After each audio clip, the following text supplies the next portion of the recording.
What's up, everyone? Welcome back to the Pick Swap Podcast. I am James Rain. I'm here with Shawnee B. What's up, Sean? What is going on, James? Not too much. Two moral victories for the Sixers, I guess, in the past two, but we'll take it. They're getting somewhere. The reinforcements are on the way. Yeah, man. It's been definitely a weird. This has happened twice now. Like last year, obviously it happened where we saw like the Maxey breakout, and we kind of like, he's kind of here. And then this year again, he has another great game against the Bucks, like an incredible game, absolutely incredible game from him. And it just kind of sucks that we're in a position where we're like, oh, we're taking moral victories. Like it feels like it's 2013, 2014 again, Yeah. where it's like these young guys are getting the chance to compete against the reigning champs and bring them down to the last minute of the game. But like you said, two moral victories, two tough losses in terms of just like two teams that you want to compete against, and you don't have the personnel at all because of COVID and injuries and everything. So I guess like I could ask you your biggest takeaway, but it's probably clearly Maxey, especially in game two of that stretch. But what did you see over these two games that kind of encouraged you to lead you to a moral victory for these two games? Yeah, I mean, I guess before we really dive into that, I want to start somewhere with, like, how do you feel about this team as far as contention? Like, to me, it feels like like you said, it was a little bit of a throwback to like the 2013, like that kind of the vibes around the team, and like they've been more fun to watch since pretty much any team since like then, to be honest, in my opinion. And I used to just straight up love watching the Sixers when they were terrible and just competing their hearts out with that. And I feel like that's been kind of lost over the past like the years where we've been good, to be honest, which is weird to say. And there's a part of me that's like seeing that come back, and it's the Niang hyping up the crowd. It's the Furkan. It's everything about like this team has got me back in on just the likable side. And how much of that do you think is still correlated to contending, and how are your thoughts on that? Yeah, I mean, I feel like that's obviously a major part of like a contending team is having like, chemistry and like it sounds so cliche, but like a literal like actually having a vibe, like having everyone enjoy playing basketball together. Like I don't know if that has to do with the man that's not playing right now, or just like the guys that they brought in. Like I think we started to see that growth last year with like Dwight and DG and that kind of crew.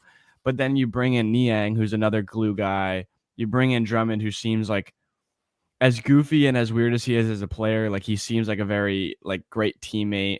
And then like Furkan and Matisse and shit, like all these guys, and Maxey specifically. I think Maxey helps a lot too. Like young, energetic, always happy. Like that was a big thing that I forget who said it in a post game, but was like it actually helps. Like it's funny to think about how much it helps to have a young guy like that come in every single day, smiling and like ready to work. It Yeah. pushes the older guys. So yeah, I think that's super important. And like you said, it definitely has been lost over the last like 2-3 years, because there's been so much like pressure on them winning. And maybe that was like, every time they lost, it felt like the world was like crashing down because like they should win all the time, and then when they didn't, it was like terrible. So now that like you have two games where it's like you probably shouldn't win, and they were right there in both of them, and like that's what I mean when I say like it throws you back a little bit because like those TJ McConnell led Sixers teams that should not have competed at all took a random team on a Tuesday night down to the wire, and like they just weren't talented enough to win, which seems like what happened this week. But they really still played their hearts out, and I definitely see that correlating later on. Like if that grit and that hustle and that effort even is like mixing in with the starters and then being in that second unit, like that's going to help a ton come playoff time. Yeah, no, 100%. And as much as like it sucks the conditions for how it happened, and we saw it last year, similar thing with the COVID outbreak on the team, and there are benefits to just seeing these guys just play their hearts out, get these major minutes. And I mean, Tyrese Maxey, like you said, over the past 5 games, 40.8 minutes, 18.2 points, 5.6 assists, 4.4 rebounds, 1.2 steals, and 0.4 turnovers. So 2 turnovers over the past 5 games when he's logging 40 plus minutes a game is absolutely absurd. And to me, that's like the biggest sign of growth with him specifically is just the how careful he's been with the ball while putting an emphasis on his playmaking and producing in that regard. That in addition to just the shot creation, the way he's seeking out a shot, the 3-pointer, the step in threes, I absolutely love. And I'm so proud of how rapidly he's ascending and just the improvement he's shown in such a short amount of time. And it's cool to see him step up and take the challenge with all these guys missing. Yeah, dude, he's been great. And I mean, obviously he's been great. So that's not like great analysis to say like Maxey was awesome the other night. But like you said, I think the biggest thing is the turnovers or the lack thereof. Like especially last year later on when he was getting minutes, like the reason he wasn't getting minutes late last year, aside from the fact that he was a 20-year-old, 19, 20-year-old rookie, was that he was a little bit shaky with the ball. Like he came in like having shared the backcourt with Emmanuel quickly out of college and like wasn't always handling the ball, wasn't always being pressured, and teams kind of took advantage of that and he turned the ball over occasionally. And then like it's even early on, it was kind of like, oh, he makes stupid turnovers. And within, 10 games, he really eradicated that completely from his game. Like that's why I think sometimes when people ask me like how we get so excited about Tyrese is because he literally goes in and is constantly getting better. Like Hmm. sometimes that takes years sometimes for point guards. Like that takes like at least one half a year or a year to like really get through to that. And obviously we haven't seen it at a huge sample size yet, but like he has shown such exponential growth in just the year or like basically the 80 games that he's played in. And Hmm. that's like really impressive from a guy that's this young and playing probably the most difficult and demanding position on the court, which is essentially the quarterback of this offense. And this kind of leads me to a question for you, and you can answer it like whatever you had to say, just answer it after. But now looking at potential trade partners, like, are you looking for a wing rather than a point guard? Because like this is the guy, right? Yeah, well, so to start with Maxi is he's never really been a point guard. Like Yeah. in Kentucky, he was like the third option as the ball handler. It was Quigley there, and I'm drawing a blank. There's another fringe NBA guy, Ashton Higgins, I think it was. Yeah, Ashton Higgins was the other guy who took primary ball handling duties ahead of Maxi. And you can still see it in his game. He really is naturally kind of a shooting guard that can play the point, and he's definitely learning the point as quick as he can. But like the natural playmaking rate. And when we compare him, he shouldn't be compared to Simmons because they're obviously so different. But there is such like a different read when there is like the natural feel of it with Simmons versus Maxi like learning. And he's still been tremendous. I still am believing that he can become that full time point guard, and he's certainly proving it. When we look at like trade partners, like I thought back to the Jaylen Brown rumors this year or last week, which obviously I still don't think are very likely. But like in a deal like that, I'm absolutely not including Maxey because Maxey has to be the point guard next to Jaylen Brown. Unless we're getting a guy that is can fill that, and that's when we're talking about like the Dame Lillards, the guys that really seem out of the stratosphere right now. Unless it's for that, Maxey's absolutely off the table for me. Oh yeah, and I think that that was kind of highlighted in the Shams article in the Athletic. Was like as of right now, Maxi has been like basically untouchable, Hmm. which is like great to hear. I don't know. There's something to be said about that guy, like and the way that he's going to be brought up, and the way that he's going to like. It If would the be plan it, it'd be so painful to watch him in any other uniform. oh yeah, and like of course, but like I mean, it's why it's so frustrating to me because like at the before the year started, I was kind of on like obviously I was on the train of bringing Ben back, and like there's it's still a lot up in the air with that. But like when you think about kind of having a backcourt partner in Maxi and Ben, like the facilitation and the like the actual point guard nature of Ben Simmons and then the scoring of Maxi and like kind of the way that they would be able to play off each other, I think would be like great. So like maybe if you have another combo guard, a guy that can come in, whether that be like CJ McCollum or whoever it is, like there's a lot of opportunity and a lot of ways you could play with like Maxi's role going forward. But like as of right now, he's literally basically the only point guard that's playing on this roster. Hmm. And like because Shake's not a point guard, Furkan obviously isn't a point guard, but like those guys are getting the secondary and tertiary ball handling responsibilities. So it's definitely interesting to see how like rapidly he's grown into like he's molded himself into an entirely different role. Not only Hmm. just like the way that he's playing, but like how he's attacking going into every game, which has really been interesting for me and like really impressive to me as well. Yeah, he seems to take it personal, and like you see, and I've seen this with pretty much the whole team this year. Is there is like a chip on the shoulder factor, and the way his work ethic is and the grind, and like it's been a phenomenal opportunity for him to just be thrown these legitimate full time NBA minutes right away this early in his career. Like there's no better way to accelerate a guy's growth than what the Sixers are doing with him, and some of it is certainly by circumstance, and some of it is stuff that he's earned.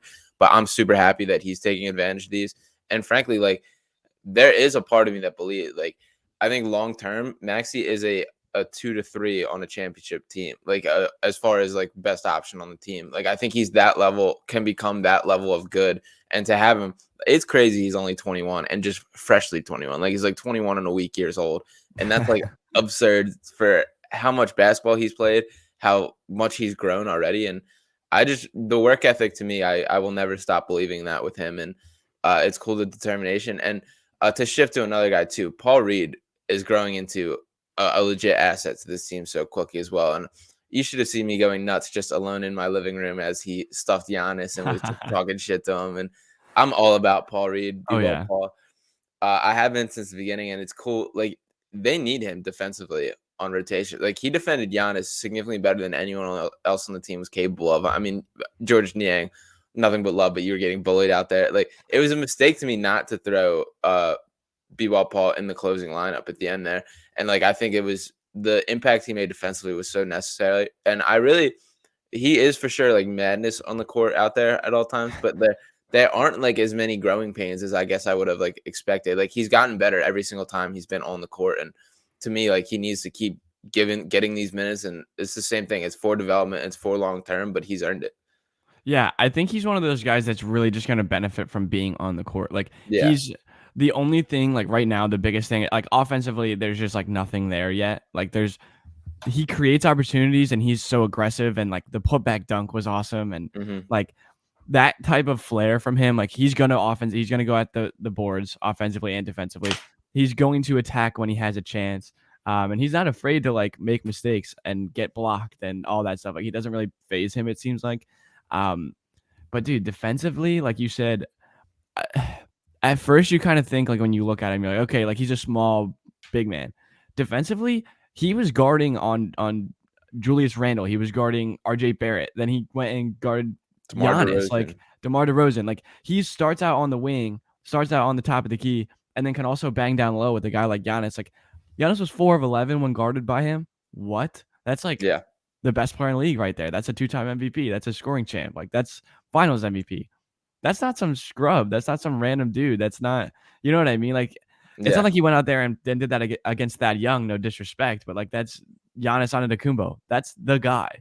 Yeah. So it was really impressive for me. And like, he can grow into a wing defender. He can grow into a 2, 3, 4, 5 defender, and that's going to be something that's incredibly valuable down the road. And like something you alluded to earlier with Maxey was like you believe in that work ethic. Like I likened Maxey to Jalen Hurts yesterday in a way that like they aren't there yet. Maxey's much closer to being the guy than like Hurts, I not was to about get to into an say. Eagles Yeah. conversation, not to completely, but like the way that they attack every day and the way that they approach their like the way that they work and the way that they're getting better, like it's hard not to trust and believe in their work ethic and what they're doing every single day. Like Maxey has shown that like tangible growth.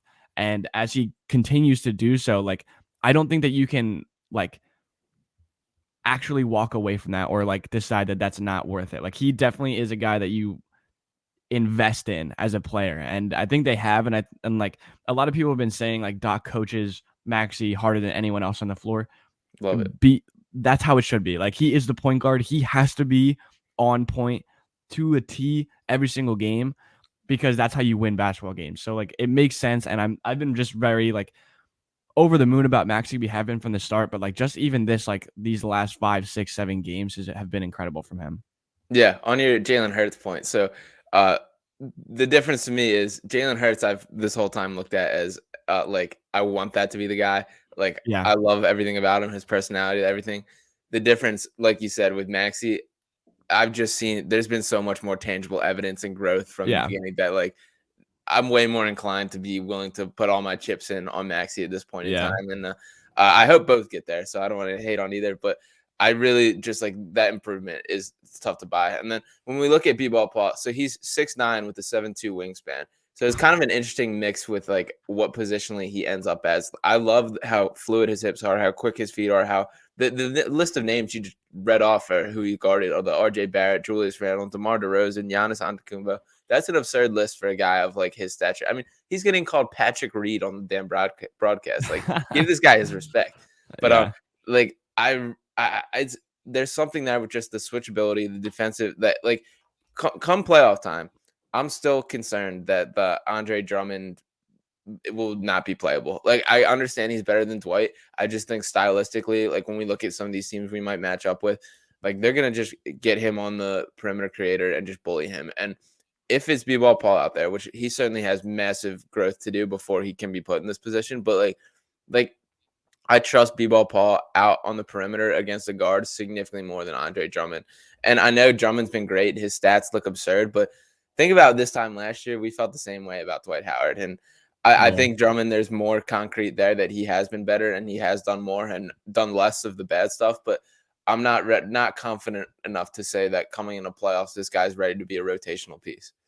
Yeah, here's what I'll say about that because I think the Sixers do a fantastic job of not hiding him, but like scheming around the fact that he cannot switch. Yeah. So with a guard like Maxey and what they really like hammer into their perimeter defenders, and like it obviously doesn't help like without Ben, it makes it a lot different, like a lot more different.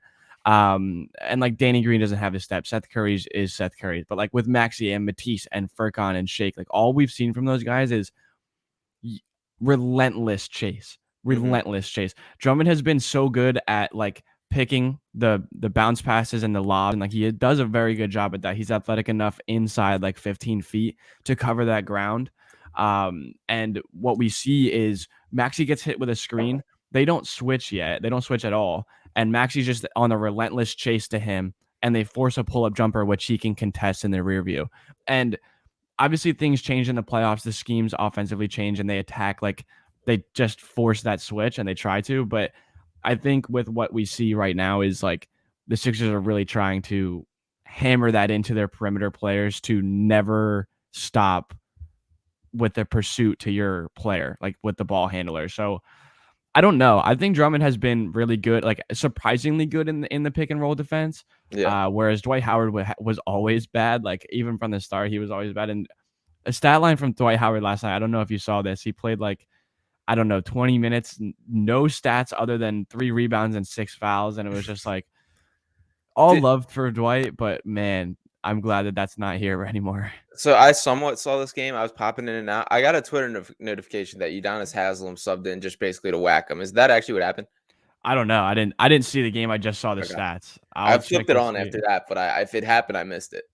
But That's hilarious. yeah, shout out I don't Udonis get Haslam. that. I Yeah, how don't about Haslam still hanging in the game? And last year, he literally played his like 4 minutes of basketball all year against the Sixers, got ejected for the tussle with Dwight Howard. So I mean, I one of those where, and another thing, I guess this is in Drummond's favor is to be fair to Dwight, he certainly earned the reputation, but he gets called with some crazy fouls that he just doesn't deserve. And like I didn't, I'm not going to defend anything last night that I didn't watch, but like there are some that just the benefit of the doubt absolutely gets called on Dwight Howard. But Yeah, happy man. not to have that in Philly. Yeah, so listen to this. 0 points, 0 field goal attempts, 0 free throws, 0 assists, 0 steals, 0 blocks, 3 rebounds, 6 fouls. Dwight Howard's game last night. It's Sounds about right. hilarious. But like, okay, so let's move into his replacement in Andre Drummond, who again had another fantastic night against Milwaukee. He is averaging like 15 and 20 as a starter, which is kind of insane. And a lot of people will say empty stats, but boards are boards, points are points. He does things in a very unique way. He's such a weirdo. Like I enjoy him, which is such a funny thing for me to like kind of digest and get like used to is like rooting and being with Andre Drummond. So what have you seen from him? And like again, once Embiid comes back, this second unit is defensively anchored by him, and I think he's been doing a very good job. So what is his role like? You kind of want to keep using him like more so Embiid doesn't have to play as much. If that's like, are you looking towards that, especially when Embiid comes back? Yeah, he's statistically he's a master of the miss twice, get both rebounds, and eventually lay it in. So I do Yeah. think those rake it up quickly. When MB does return, the benefit to Drummond over Dwight, besides obviously play style, I think he has more, but he can just play more. Like Dwight Howard was so capped on the minutes you can give him. Like he's gonna foul out, he's gonna get into some sort of pushing and shoving match, some sort of technical foul, that kind of thing. Like Drummond can just play. Like you can leave him out there for as long as you want, which is nice and more of like an innings eater kind of like reliever role with that. And as Embiid returns, like I mean, preserving this guy is obviously so important. And like I obviously the Sixers are at their best when Embiid's on the court, and I think he's going to try and be out there as much as possible. But just the biggest thing to me is, I guess, it's been his whole career, and I don't think this is going to change completely. But it's such a drastic plus minus when he's off the court, and I think back even to the Toronto series when we were back in the Greg Monroe days, like I think it was minus 27 in like the 2 minutes per game he was off or something like that, something absurd like that, which is just like just cutting that margin slightly makes such like a difference like in the long run. So I guess my biggest thing is just anything to minimize that as improvement. I guess I'll take that with Drummond. Yeah, yeah. And to put that into perspective, that was 3 seasons ago. Greg Monroe has been out of the league since, and he actually just signed a G League deal. So that gives you some perspective on what the backup center was looking like in 2018, 2019. So just such a shame that they failed to really put that team together, because not to get into it at all, but it's just a shame. It really is. So to move on a little bit more, we got like this team again, like we kind of referenced it earlier, like George Niang. Wow, what a guy, what a player, and has learned how to pander to Philadelphia fans very quickly, which is always a good thing, right? But he had another 20-point game against the Bucks. I think he had 21. He just is like, I'm so happy he's here. I hope he retires here. I hope he plays the rest of his career here. He's such a fun player to watch. For like the weirdest reasons. Like he's such a good shooter, but I was saying it the other night, like his shot looks stupid. Like he doesn't get any lift off the ground. Yeah. But his feet don't even leave the ground. They kind of just like separate when he shoots. Like they kind of just like move forward.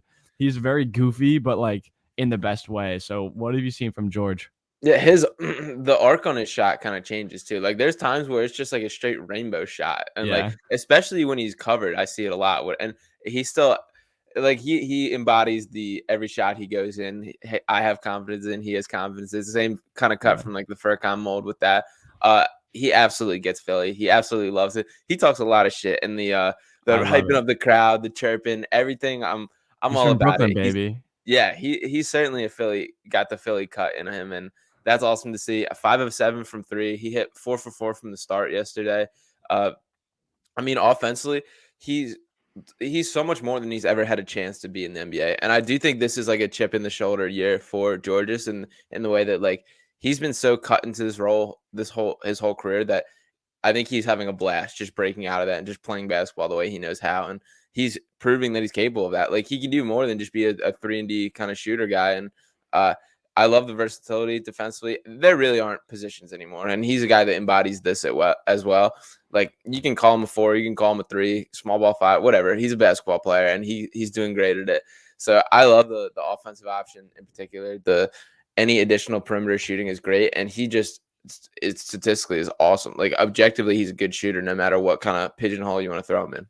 Yeah, I love that. He's like, I think you made a great point when saying like this is the first opportunity he's really had. Like we've seen him in like a very minimal role in Utah. And like Embiid even said it himself. Like Embiid said, I thought he sucked because like he didn't play that much, and he didn't get like the opportunity to do what he does. And like I'm sure he's loving it. Like the fact that he gets to go out there and be not only just like more of a basketball player, but also like a leader and an emotional leader. And like he's in the Northeast now. He's close to home. He can, he's talk being his talk. himself. And Like he's being himself for I feel like the first time in his career. Yeah. And I mean, to be fair, I didn't watch a lot of Utah games last year, to be honest. But like I can't imagine, like from what I did see, I never saw him in like that type of manner ever. Like talking shit, like playing into the crowd, hitting huge shots, and then turning around and telling everyone like, "Let me know, I'm right here." Like I love that. I love that as a fan of this team, and like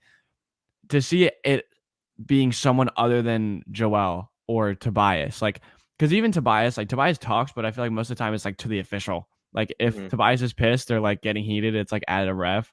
And like Embiid used to do that all the time, but he's definitely more reserved now. Like sometimes you need a guy like that that's just gonna get a little bit rowdy, turn it up a little bit. So he's been great. And like, what do you see? So when everyone's healthy and everyone comes back, like I love the fact that he can play like a ton of minutes or play like 20 minutes a night. Like I think he honestly deserves that, and he's so versatile offensively and defensively that I think he can mold with any different lineup that you put out there. So once this team is fully healthy, we've seen the growth of him, in this absence of all these guys. But once everyone comes back, like what do you see his role being?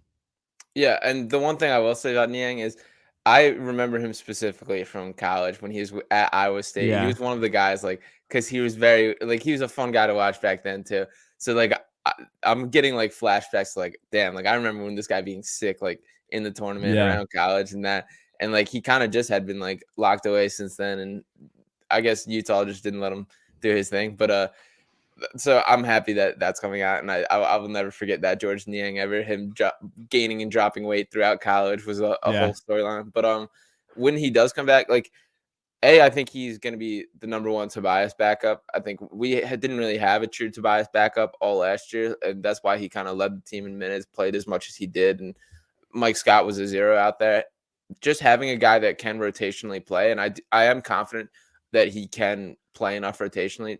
Like defense, I think he will get picked on in the playoffs a little bit, but he's not a zero on that end either. Like he does compete. He tries as hard as he can, and he's just like there are some like size and quickness limitations that depending on matchup he can just get exposed for. We saw on Giannis that Giannis was just kind of bullying, putting his head down, putting his shoulder down, getting right through it. And it's tough. There's not a lot of guys that can just defend that. So as much as that sucks on Niang, like that's just a role we don't want him in.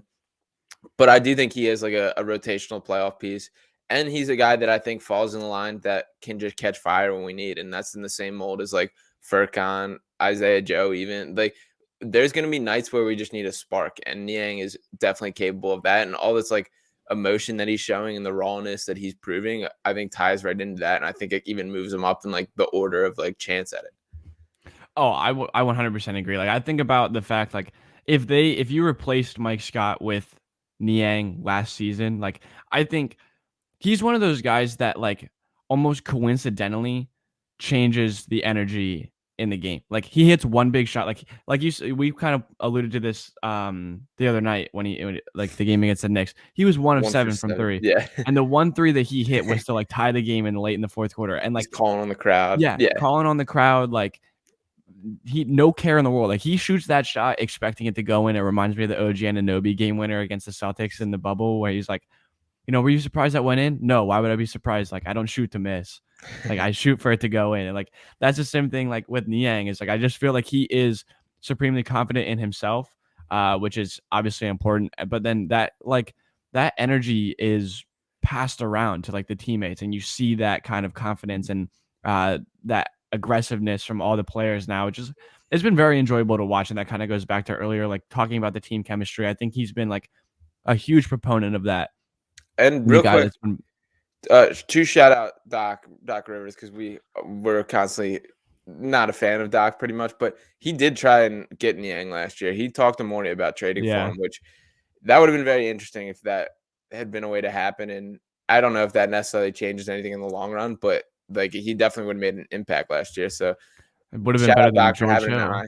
Yeah, better than George Hill, definitely. And I hilarious that he got booed the other night. he also played well too. Like he played better I last hate night. him. He played better last night than any game he did in the Sixers uniform. I hate him. George Hill is dead to me for no reason. It's tough to hate a guy that strongly. I don't have that strong feelings about him, but No, he's I definitely disappointing. yeah, definitely. I guess that's a better way to put it. I'm very disappointed in George. He's like the most vanilla player of all time, and he still wasn't good enough. Like he Yeah, just wasn't good at anything. He it, wasn't a good shooter here. He wasn't a good ball handler here. He didn't do anything.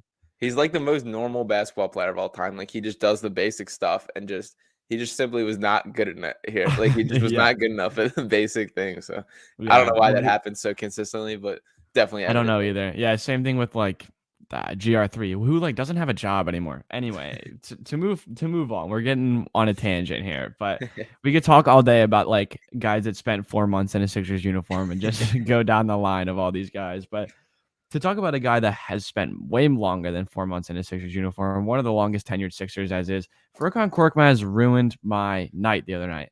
And for as much love as I've shown Furk, and obviously I'll continue to show love to Furkan, the 2 of 18 night killed my vibe. I took the pick swap the pick swap parlay, and you're Which like, hit. I'll spice this up, which did hit. Shout out you for making that. I was like, I'm gonna spice this up a little bit. I'm gonna get a little bit extra on here. I'm gonna do a little bit more. I'm gonna win some more money. Furkan over 10.5 should be a lock. Should be a lock. I took his alt points. He ruins it by scoring 5. One of 12 from 3, 2 of 18 from the field. What? So disappointing. But anyway, he struggled the other night, but he just took so many tough shots. Like nothing looked easy for him. He didn't get anything easy. So what do you need to see from Furkan to bounce back tonight against the Raptors? Yeah, you should always smash the over on shot attempts on Ferk. So I wish that was an Should, yeah. option. I mean, 2 of 18 from the field, 1 of 12 from 3. He did not stop shooting. And the 1 3 he did hit was the most confident 3 in the world. Like Yeah. I think he was like 0-7 at that point, and he just like from like 5 feet behind the arc on a dribble handoff, just a quick trigger. He was barely even set, and just nothing but net. And it's like Furkan, I don't know. Yeah. You're the most confident person of all time, but uh and to be honest, he played 45 minutes too, which is crazy. Yeah. Uh, if he was a little better, if this was more closer to like a normal Ferk night, and these are going to happen with just the way he plays, the stylistically, and just shots don't fall sometimes. So not holding it super against him, but if he was closer to himself, we probably win that game. And we were that close to we just needed a little more out of somebody to end up with a win there. And I wish Ferk had it. I wish he had a little spark in him. I thought in the second half it was coming too. Like I said, he did not stop shooting. And even though they weren't falling in the first, he's just never bothered by that. So I had hope. It's disappointing. In the long run, I'm not chalking out to anything major. Yeah, no, it just seemed like one of those nights, and that happens to guys, and it's gonna happen to Ferk because of like this, like you said, the way he plays. The only thing that I was like not necessarily disappointed in, but like what I saw was like he just didn't get any, like all of his shots were like contested, fall away through. Like you took 12 threes and then only took 18 shots in the whole game. Like he didn't get to the rim, he didn't get any easy buckets, and that just like that happens. It is what it is, and it honestly seemed like the Bucks were kind of like keying in on him, which is hilarious because Yeah. like it's Furkan, but it makes sense because like in a rotation in a roster that only has 7 or 8 guys, like he is one of those guys that scores. And if you shut him down, like how hilarious is that statement? If you shut Furk down, you shut down the whole team. But the Sixers, so to move past these last two games, still very shorthanded going into tonight against a Raptors team that gets Pascal Siakam back, that has a good young rookie and a good young core. Love Scotty Uh, Barnes. Scotty is our guy. He's like one of our favorite players. He was one of those guys, like very high on him out of the draft. And I even actually I was looking at my mock draft the other day from this past draft, and I actually did have him at 4 when a lot of people were surprised at that, but not to toot my own horn or anything. But what are some keys to a victory tonight for the Sixers against the Raptors at home? Got to control the pace. The Raptors have really put a focus on kind of changing, really embracing just positionless basketball and controlling the pace. And that every player on their team gets, when they get the rebound, they're pushing right away. And that's one of their reasons for drafting Scotty Barnes. He's going to be a guy that's like a major part of their team moving forward. But same with OG Anunoby. This whole roster is pretty much made to do that, which is like a cool little tactic. And shout out to Nick Nurse for fully embracing that. Very smart coach. So controlling the tempo and making sure that they just don't get easy looks in transition has to be the first thing. Transition defense has been an issue for the Sixers last year, especially. So make sure guys get back, make sure guys get matched up, and prevent that as much as possible. I love Scotty Barnes. He's a blast to watch. His energy is awesome. He would be an awesome like Philly Sixer guy too if he just had the competitive nature that he plays with is just sick. So he's a guy I'm always rooting for in other games. But for the Sixers, I mean, Tobias was moved up to questionable.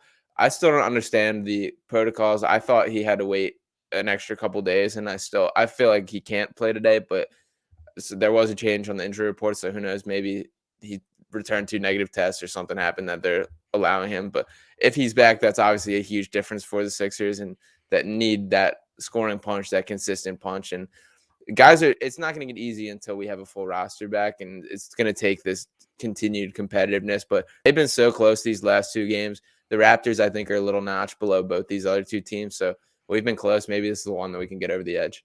Yeah, I think this is not obviously not a must win. Like we're 12 games into the year, it's not a must win by any means, but this is one you definitely like to get in the tough stretch, and then you're going to go on a long road trip. So this would be a nice one to get before you go. I think the main thing that I had is like the Raptors don't have anyone bigger than 6'10".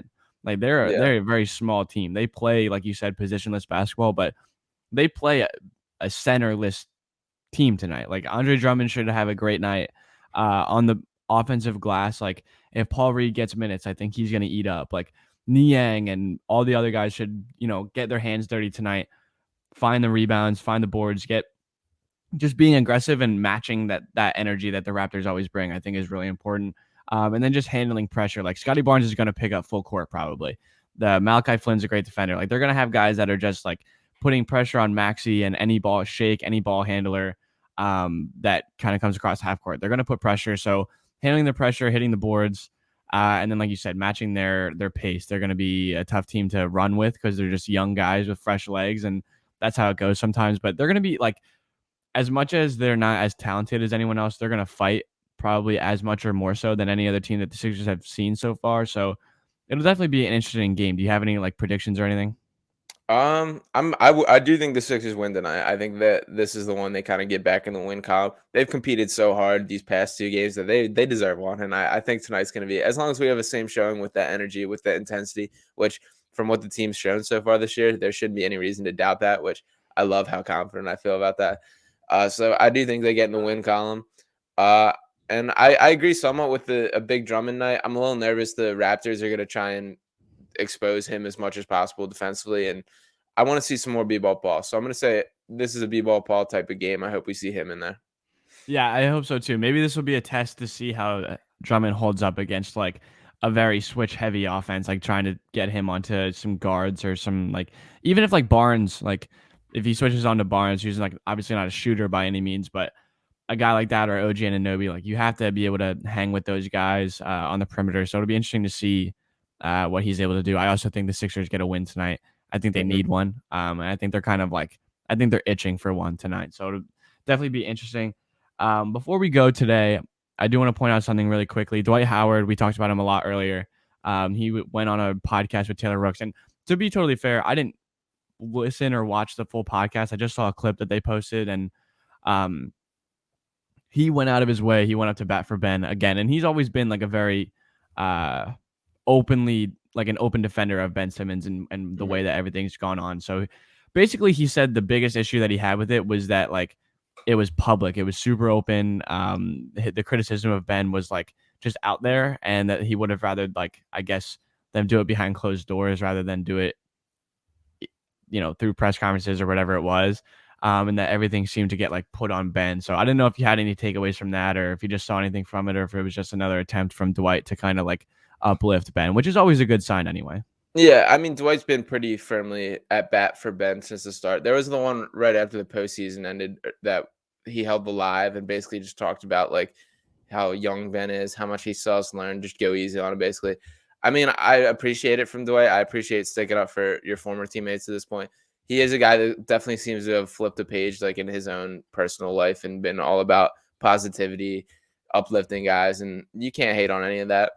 It has 0% change in my thoughts on Ben Simmons. I still, I mean, we've been talked so much about it, but Yeah. there's both sides are in the wrong, and Simmons certainly is not an innocent party by any means. And in fact, I think he's more than the guilty party when we're putting blame on sides. And this just it sucks that we're here. It still sucks that we're Yeah. here, and this what it got to.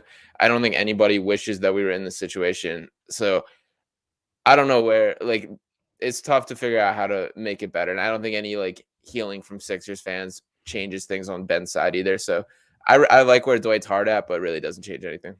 Yeah, that's fair. I think that's like kind of where I'm at. Like, it's definitely nice to hear. It is probably nice for Ben to hear again that Mhm. like someone else still has his back and like is openly supporting him. And not that like again, I don't think there's been too much like outward negative stuff from like players or other people about him. Yeah. Obviously the fans, and there's been a lot of things said, but it is what it is, and it's been like strangely quiet about him recently. So I don't know what's going on. It's hard to tell. So like it felt like for a while there was every single day there was something new, and then like once it's a couple days go by and there hasn't been any updates, it feels a little bit weird. But Hmm. aside from that, the Sixers are in full swing, and like I just wanted to bring that up really quick because it's fairly relevant to this team, Yeah. and they have a chance now to like they go on this road trip.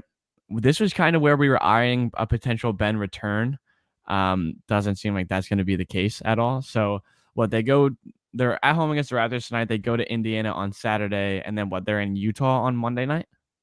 I believe so. Let me pull it up I'm real pretty quick. sure they're in Utah on Yeah, Monday, and it's then they're Utah.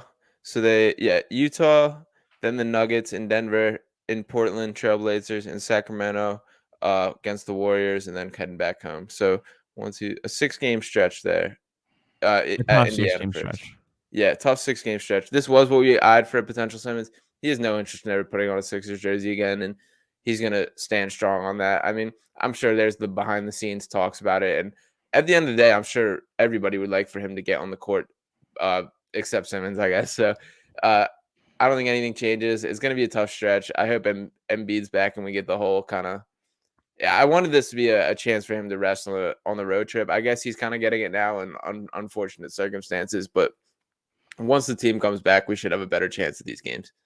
Yeah, absolutely. And it'll be interesting to see how they kind of go about this. And Tobias should be back at least like within the near future, depending on Yeah. how he's feeling. And Seth Curry, I don't know what his status is. There was apparently no timetable for his return. So It doesn't we'll sound long term on Seth either. So I think hopefully he plays tonight. If not, I think he'll be back for the next one.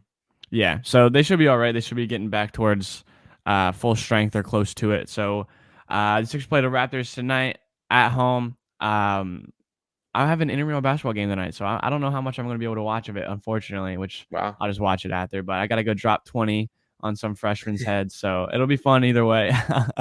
But stay up to date. Follow our TikTok. We just started a TikTok. Look at us. We're at, Gen Z. That's what we are. So follow us at Pick Swap Podcast at TikTok. We got some things in the works, so stay tuned. Follow Sean at Sean_Bernard1. Follow me at JSPerine17. Follow the pod at Pick Swap Pod on all platforms. Check us out. We'll talk to you guys soon.